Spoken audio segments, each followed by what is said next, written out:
Funding for this edition of State of Affairs with Steve Adubato has been provided by Holy Name. This place is different.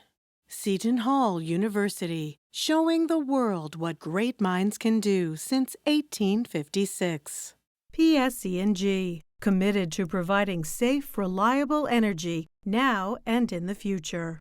Robert Wood Johnson Foundation, working for a healthier, more equitable New Jersey. NJM Insurance Group, serving New Jersey's drivers, homeowners, and business owners for more than 100 years. New Jersey Sharing Network, Delta Dental of New Jersey. Everyone deserves a healthy smile.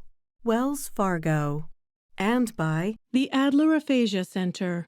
Promotional support provided by NJ.com, keeping communities informed and connected. And by New Jersey Globe.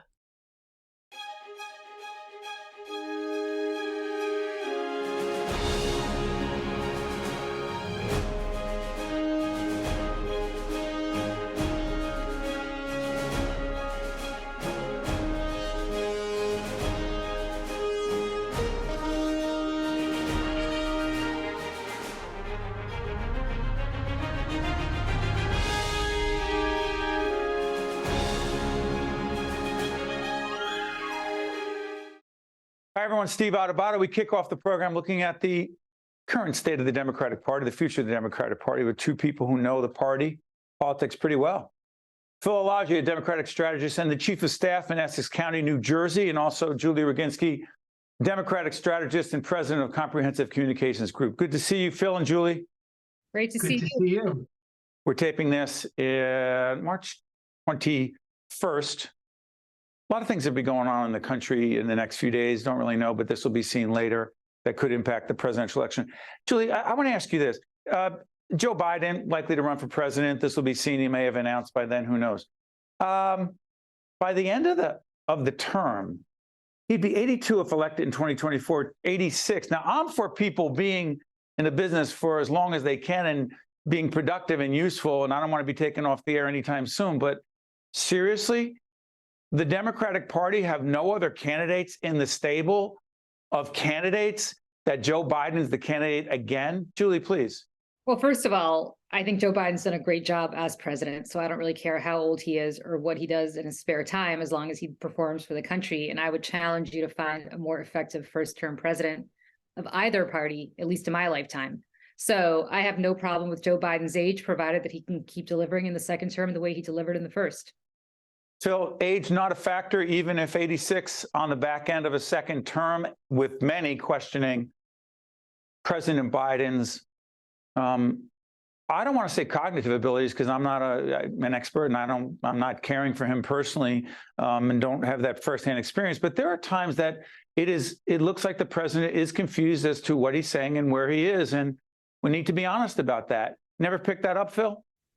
I think it's not about age, it's about ability and capability, and he's been doing an outstanding job. He's been around the world leading the country, and if he continues to do that, he should be regarded on what he's doing, not how old he is. There's no mandatory retirement age. He'll face the voters, and they'll make a decision on whether or not they think he can lead our country. And I think he can. He's done a phenomenal job. Interesting, because I'm curious about this, Julie. We are taping on the 21st, and we don't know if former President Trump, regardless of what he says on his social media site, is going to be arrested, indicted. Who knows? The case will play out if it happens. If, in fact, President Trump is indicted, New York, the DA, Manhattan, what are the implications from your perspective in terms of his candidacy and the way the Democrats would run against him? Because there's also a case in Georgia. There's also there are several cases going on. Julie. Yeah, hard to say. I mean, what he's allegedly getting indicted for, and who knows when the actual indictment comes down. But as we said here today, he's getting indicted for something that John Edwards, the former senator from North Carolina, got indicted for about a decade ago. And John Edwards hung a jury on that. So it's not clear to me that this is the strongest case against against Donald Trump. It's not clear to me that this should be the ace in the hole that Democrats have been praying for all these years. It seems to me that there are stronger cases to be made against him, whether it's the January 6th investigation that the federal government is looking into, or the Georgia interference investigation into the election outcome in Georgia that the DA prosecutor down in Fulton County, Georgia is looking into. So it's interesting that New York is going first. And if this were the only thing to get Donald Trump on, I would say, nobody's above the law. If Phil and I did something like this, we'd probably get prosecuted. But nevertheless, I think there are stronger things to get him on, because he has been very lawless, in my view, on a whole number of issues. The Stormy Daniels hush money payoff seems to be the least of it. But there is a danger. Because I want to move to public policy after this. Go ahead, Phil. There's a danger. He gets indicted and there's a hung jury. He doesn't get convicted. And then the Democrats or something, they go after him again. It's just going to be food for the Trump supporters it's a witch hunt. And I think it's only going to make his supporters more excited about going out there and reelecting him. So you should start with your strongest punch, not your weakest punch. But Julie, on the issues, inflation, would you say inflation the number one issue in our country right now in terms of what people care about? Pocketbook issues are always the number one issue that people care about. I think it's inflation. I suspect if I were to do a focus group or look at some polling today, as we sit here today, there's concern about what's happening with the banking system and potentially a repeat of 2008. So is it inflation? Is it recession? Is it stagflation? I don't know the answer to that. And again, a lot of this will play out before 2024 when Joe Biden and Congress have to face the voters. But as we sit here today, it's a very destabilized economic time that's creating a lot of uncertainty for both the stock market and for Main Street. Hey, Phil.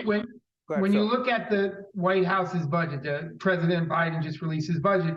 He talked about securing Social Security, securing Medicaid, things that are very important to the American people. The Republicans are talking about not extending the debt ceiling, but they're not offering solutions. So, if you look at the president's budget, it's very, poll tested in a good sense. It's what the American people want. So I think he's heading towards making sure Social Security, Medicaid stay intact, and that we have ways to spend down to reduce the deficit.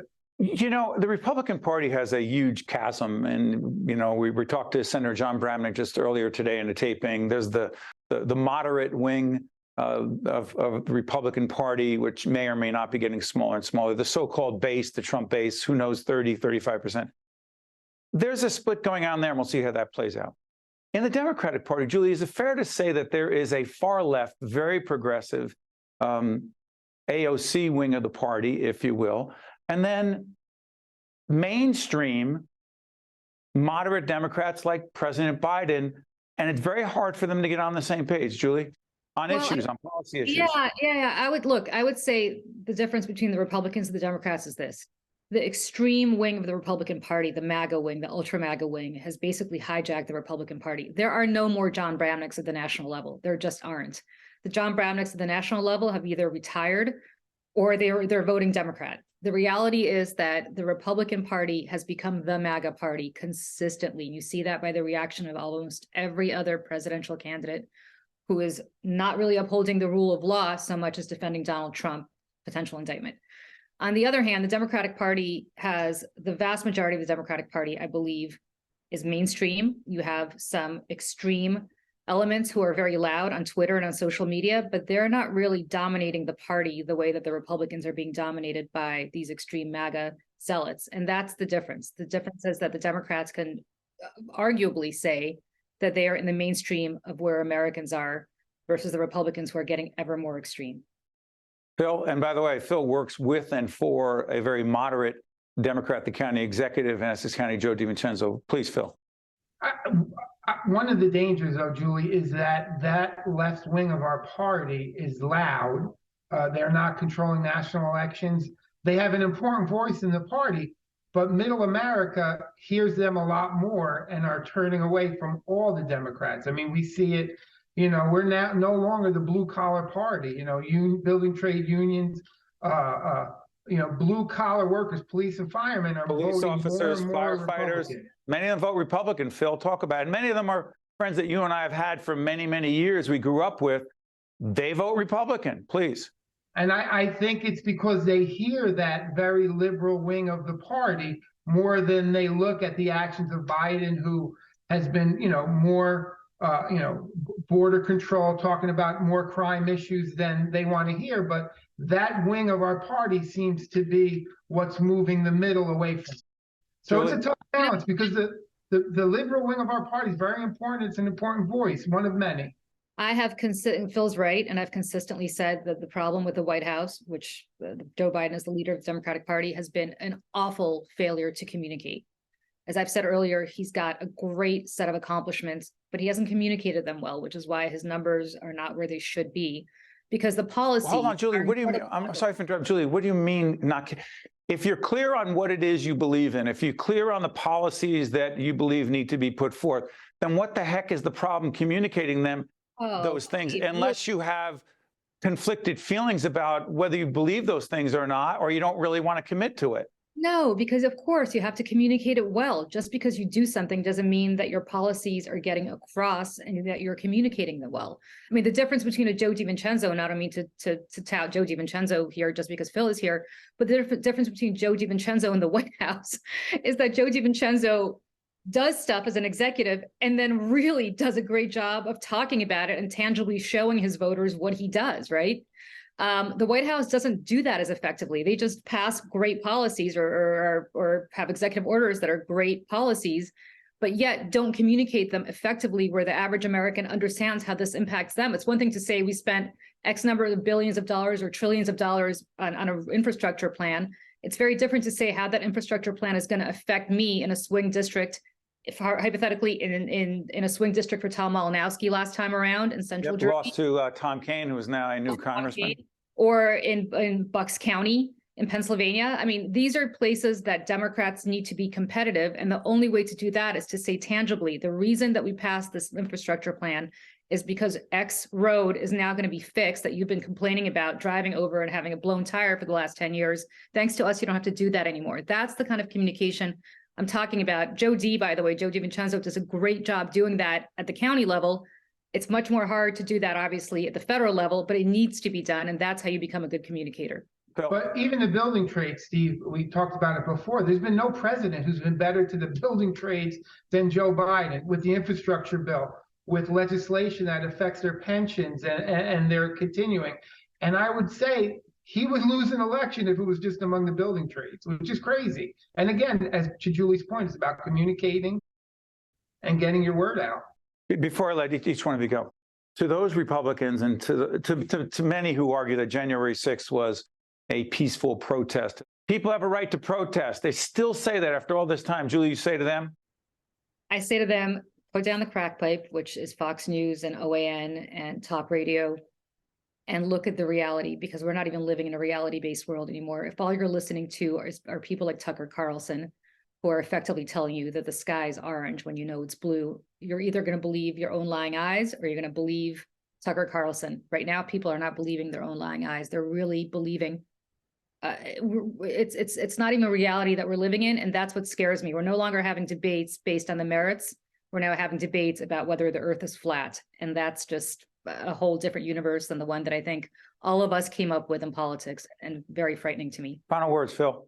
30 There are seconds. Capitol Police officers today whose families are mourning their loss because of these peaceful protests. So, I mean, it's ridiculous. It's something that hurts me to my core as an American that we, raided the Capitol and people want to say it didn't happen. But the future of the Democratic Party is bright. We have young, dynamic candidates all across the country, and we're going to have a long future leading this country. Phil, Julie, I want to thank you so much. And again, I'll repeat that we're going to have a comprehensive discussion about the future of the Republican Party as well. Phil, Julie, thank you so much for joining us. We appreciate it. Thanks so much, Steve. Thanks, Julie. You guys stay with us. We'll be right back. To see more State of Affairs with Steve Adubato programs, visit us online at stateofaffairsnj.org. If you would like to express an opinion, email us at info@caucusnj.org. Find us on Facebook at facebook.com/Steve Adubato PhD, and follow us on Twitter at Steve Adubato. So you are breaking up with me? Well, yeah. Please do not tell me it is the policy puffin. Actually, It's NJM. Wow, they don't even have a mascot. That's kind of the point. Ouch. Well, I am not paying for dinner. Well, I'm saving money with NJM, so that's fine. This year, upgrade to NJM and see how much you could save. Unbelievable. No jingles or mascots, just great insurance. NJM. Get a quote today. PSE&G is building the utility of the future. A future where people use less energy, and it's cleaner, safer, and delivered more reliably than ever. We are modernizing to lower emissions, support more renewables and electric vehicles, and reduce outages. And we are empowering our customers. At PSE&G, we are powering progress.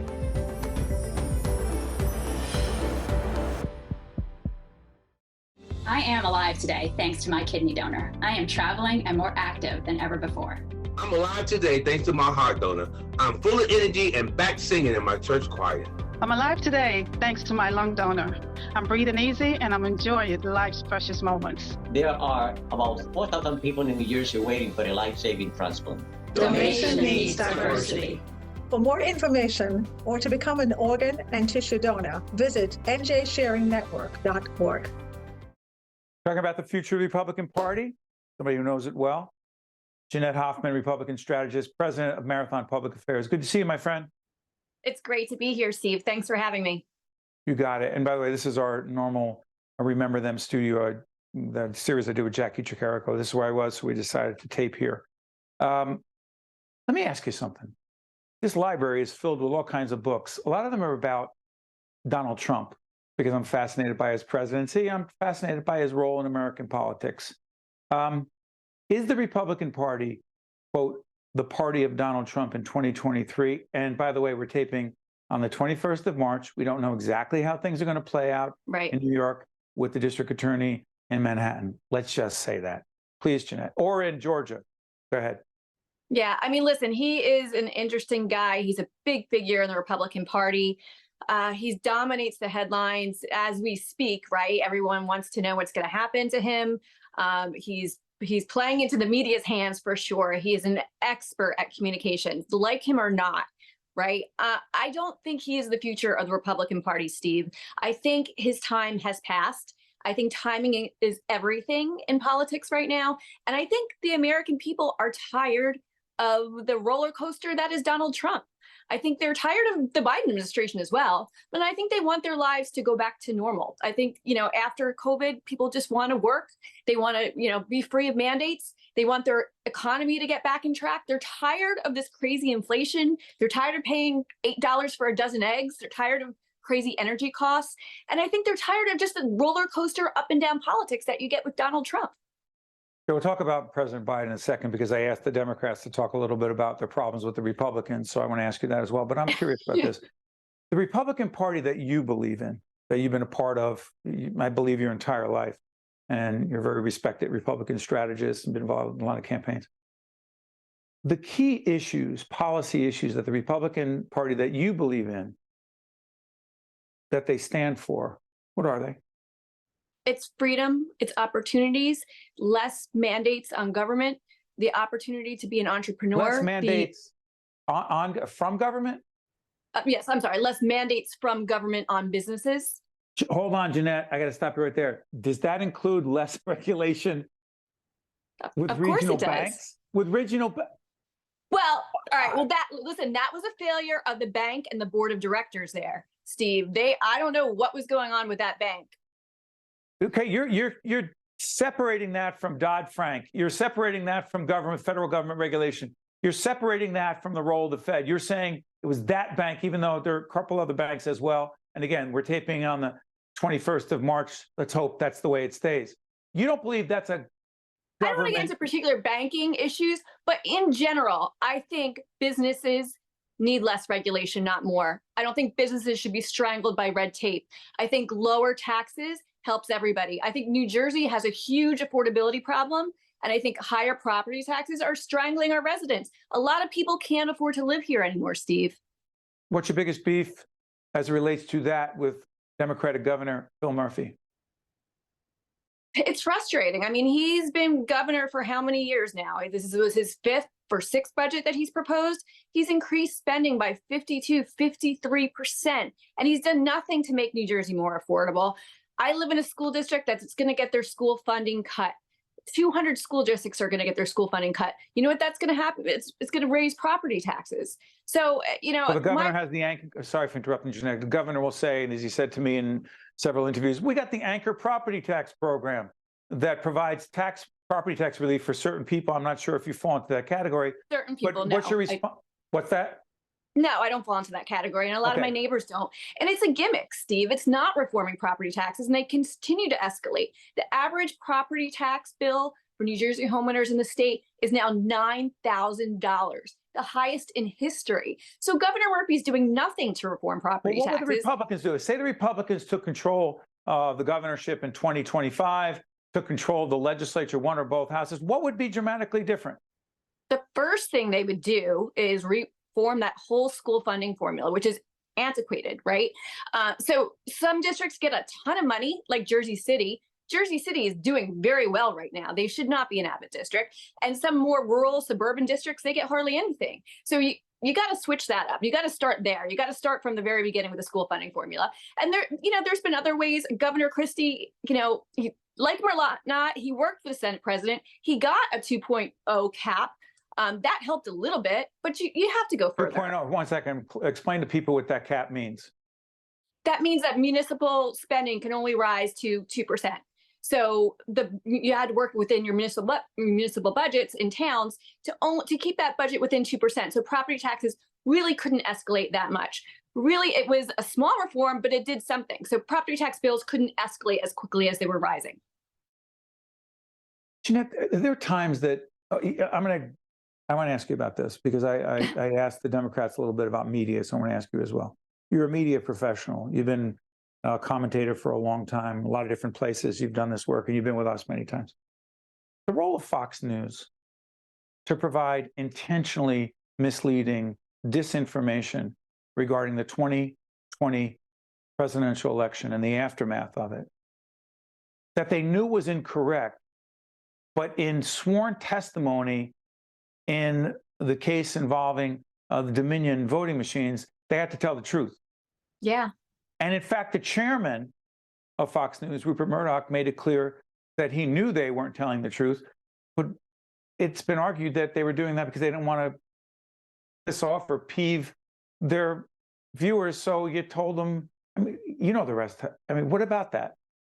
Yeah, it's really upsetting to me, Steve. I grew up in a time, and I think you grew up in a time where, we watched the news and we took those journalists' word as facts, right? And everything was fact checked and everything we believed was correct. And then, you have these cable channels that are now infotainment, right? It's not there for the news. They say so themselves. They're an entertainment channel, that these shows are there for entertainment. And, if you looked at Tucker Carlson's text messages, they said, look, our stocks are plummeting. I mean, that's what they're there for, to make money. He also said that Donald Trump, I think he called, I said, I don't even want to go into the details, but did not respect him, didn't like him, thought he was an idiot, blah, blah, blah. But on the air said something very different. Now, here's my question. Do you just throw CNN, MSNBC, those of us in public broadcasting, we're all in the same lot in this? Or do you separate Fox News and Newsmax and some others, but say Fox News for just now, for engaging in intentional disinformation? Is there a difference? Well, we saw the transcripts, right? We saw the testimony. That was, you can't deny it. It's intentional. I do think, though, that, some on the left, like MSNBC, they engaged in, I can't say it is to this extent because there's nothing that proves that. But I do think that everyone speaks in an echo chamber. No one speaks to the middle. No one speaks to the American people like they used to. Fox News speaks to the right. MSNBC speaks to the left. And I think that's another reason why this country is so divided, Steve, because no one is speaking to everyone in the middle. And independent voters, it's hard for them to get their information from these cable channels when they're just echo chambers. They're complicated. By the way, we try to do that, which is why we're looking at the current state and the future of the Democratic Party and the Republican Party. I often tell people we have no horse in the race. It's not a slogan. It's the truth. We don't. The horse we have is an honest discourse. That being said, I'll complicate it. The role of social media in the Republican Party / our representative democracy. How dangerous? Well, I'll say there's pros and cons. I mean, the good thing about social media for campaigns is candidates can talk directly to voters. It's really a great channel to get voters engaged, to spread information. If you're in someone like a candidate in a place like New Jersey, where it's really cost prohibitive to be on TV airways, you can get a digital marketing campaign very inexpensively and talk to voters on Facebook and Twitter. Where does it get dangerous politically? When there's just major disinformation out there, Steve, and you know it to be the case. There's a lot of disinformation that spreads very quickly and things can go viral. And had a lot I mean, to do we with look at January 6th. Yeah. That's January a perfect 6th information, the was perfect fueled, example. I'm sorry for interrupting. There's a little bit of a delay. It was fueled by social media, was it not?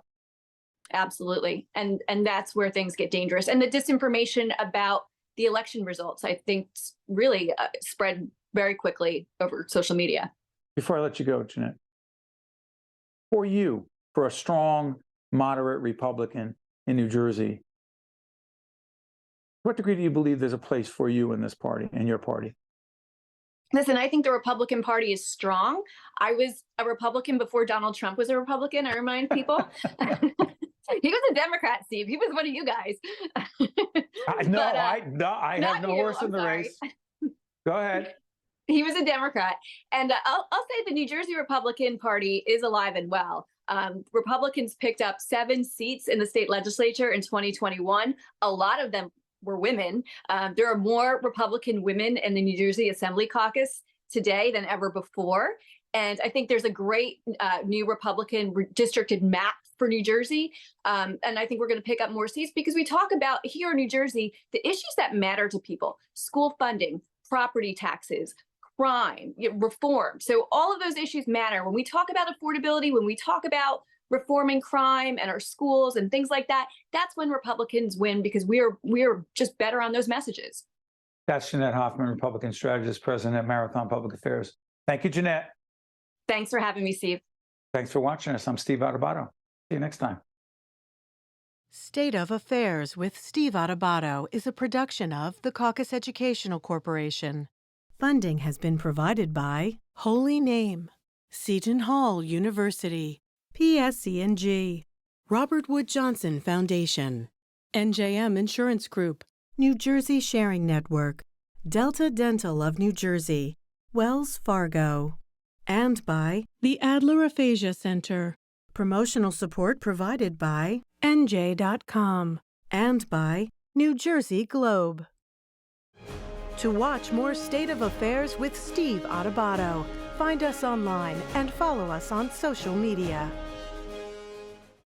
So you are breaking up with me? Well, yeah. Please do not tell me it is the policy puffin. Actually, it's NJM. Wow. They don't even have a mascot. That's kind of the point. Ouch. Well, I am not paying for dinner. Well, I'm saving money with NJM, so that's fine. This year, upgrade to NJM and see how much you could save. Unbelievable. No jingles or mascots, just great insurance. NJM. Get a quote today.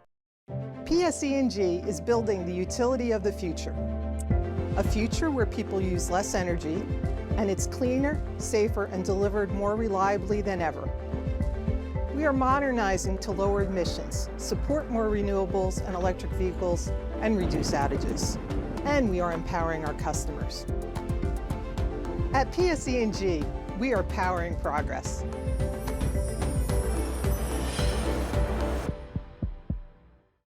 I am alive today thanks to my kidney donor. I am traveling and more active than ever before. I'm alive today thanks to my heart donor. I'm full of energy and back singing in my church choir. I'm alive today thanks to my lung donor. I'm breathing easy and I'm enjoying life's precious moments. There are about 4,000 people in New Jersey waiting for a life-saving transplant. Donation needs diversity. For more information or to become an organ and tissue donor, visit njsharingnetwork.org. Hey kids, PBS Kids and Delta Dental want you to have a healthy smile. So here are some tips for you to remember. Number 1, eat plenty of crunchy fruits and vegetables. Number 2, brush your teeth after eating sugary snacks or drinking sodas. And number 3, drink lots of water to wash away food particles. When your teeth are happy, all of you is happy. From PBS Kids and Delta Dental, have a healthy smile.